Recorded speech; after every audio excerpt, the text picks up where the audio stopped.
네. 여러분이 보내주신 자료, 나무전봇대가 들려주는 서촌 이야기, 발췌문을 바탕으로 오늘은 서울 서촌의 시간 속으로 좀 더 깊이 들어가 볼까 합니다. 네. 서촌이 그냥 오래된 동네 이게 아니라요. 어떻게 역사와 문화가 이렇게 겹겹이 쌓여서 지금의 그 독특한 매력을 만들게 됐는지 그 형성 과정에 좀 주목해 보려고요. 네, 좋습니다. 자, 함께 파헤쳐 볼까요? 네, 서촌은 그 다층적인 모습 때문에 참 흥미로운 공간이죠. 뭐 화려함과 소박함, 예술과 권력, 또 전통과 근대가 어떨 땐 좀 부딪히고 어떨 땐 막 뒤섞이고 그러면서 오늘날의 서촌이 만들어진 건데요. 맞아요. 이 다양한 시간의 층이들, 이게 어떻게 한 공간 안에 공존하게 됐나 이걸 살펴보는 게 이번 이야기의 핵심이 될 것 같습니다. 자료 첫 부분부터 딱 흥미로운데요. 옥인동, 여기가 겸재정선 같은 예술가의 풍류가 있는 곳이면서 동시에 그 친일파 윤덕영의 탐욕을 상징하는 벽수산장, 그게 있던 곳이라는 점. 이 대비가 아주 인상적이에요. 네, 그렇죠. 어떻게 이렇게 다른 기억이 한 동네에 같이 있을 수 있을까요? 바로 그 점이 사실 서촌의 다층성을 만드는 아주 중요한 부분입니다. 통인동 쪽으로 넘어가면 이게 더 복합적으로 나타나는데요. 아, 통인동이요? 네. 그 윤덕염의 벽수산장 터에는 이제 뭐 거대한 석축만 남아있긴 한데 그 규모만 봐도 개인의 욕망이나 시대 권력이 공간에 이렇게 새겨지는구나 싶죠. 그렇죠. 그 석축만 봐도 대단하죠? 그런데 바로 그 옆이 또 추사 김정희 선생이 학문을 연구하고 영조 임금이 머물던 창의궁 터였다는 사실. 이게 좀 아이러니하죠. 정말 다른 시대의 가치와 흔적이 그냥 바로 옆에 붙어 있는 거네요. 네, 바로 이웃하면서 겹쳐진 거죠. 이게 서촌의 한 모습이고요. 근데 그 위에 다시 일제강점기 동양척식 주식회사, 그 직원들 사택이 들어섰다. 이건 정말 시간에 더 씌우기네요. 맞습니다. 경복궁 바로 옆이잖아요. 조선의 심장부 같은 곳에 식민 통치의 상징적인 기관, 그러니까 조선의 토지나 자원을 관리 통제하면서 식민 지배의 경제 기반을 닦았던 그 회사 직원 주택이라뇨? 그렇죠. 당시 식민 권력이 어떻게 도시 공간을 자신들의 필요에 맞게 재편했는지 보여주는 아주 대표적인 사례죠.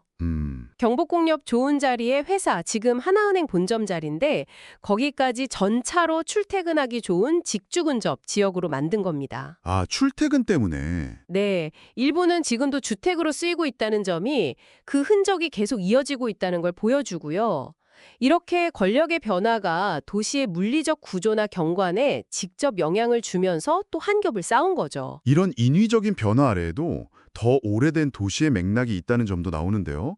서촌의 그 구불구불한 골목길들 있잖아요. 네, 많죠. 그게 사실은 복개된 하천, 옥류동천을 따라서 만들어졌다는 이야기요. 지금은 뭐 예쁜 카페나 가게들이 많은 길이 됐지만 길 모양 자체가 옛날 물길의 기억, 그러니까 자연지형의 흔적 위에 현재 모습이 덧입혀진 거군요. 맞습니다. 네.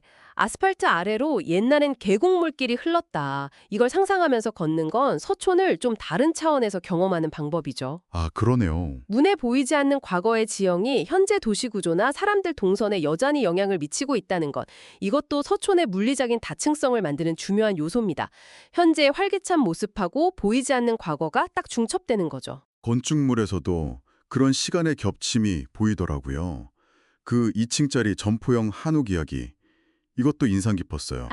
네네. 전통 온돌 방식으로는 만들기 어려웠던 2층 구조가 서양식 난방 기술이 들어오면서 가능해졌다. 뭐 아래층은 가게, 위층은 주거 공간, 이런 식이었겠죠. 네, 정확합니다. 기술의 변화가 전통 건축 양식에 영향을 미치면서 새로운 형태의 건물이 딱 등장한 거죠. 전통, 즉 한옥하고 근대, 그러니까 서양식 난방이나 상업 공간의 결합이 눈에 보이는 형태로 나타난 사례예요. 네. 또 효자동의 유흥준 교수님 옛집처럼 일제강점기에 지어진 일본식 목조가옥이랑 개량 한옥이 자연스럽게 막 섞여 있는 모습? 이건 역시 서로 다른 시대와 문화의 건축 양식이 공존하면서 서촌의 복합적인 경관을 만들어 왔다는 걸 보여줍니다. 자료에서 그 나무 전봇대가 이 모든 변화를 지켜본 상징물처럼 계속 언급되는 것도 참 의미심장하게 다가왔어요. 네, 그쵸. 예술가의 풍류, 뭐 권력자의 욕망, 식민지 회사원의 일상, 그리고 지금 우리 모습까지 다 내려다보고 있었을 거 아니에요. 맞습니다.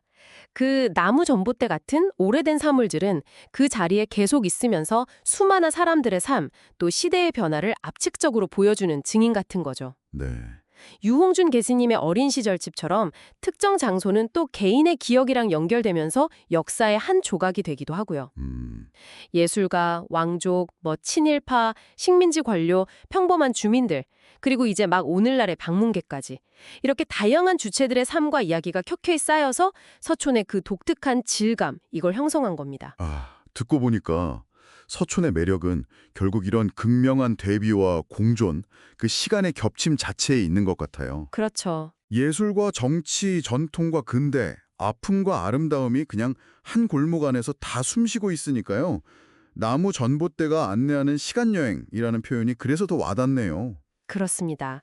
그래서 서촌을 걷는다는 건 단순한 공간 이동을 넘어서 압축된 시간 속을 거니는 경험과 같다고 할 수 있죠.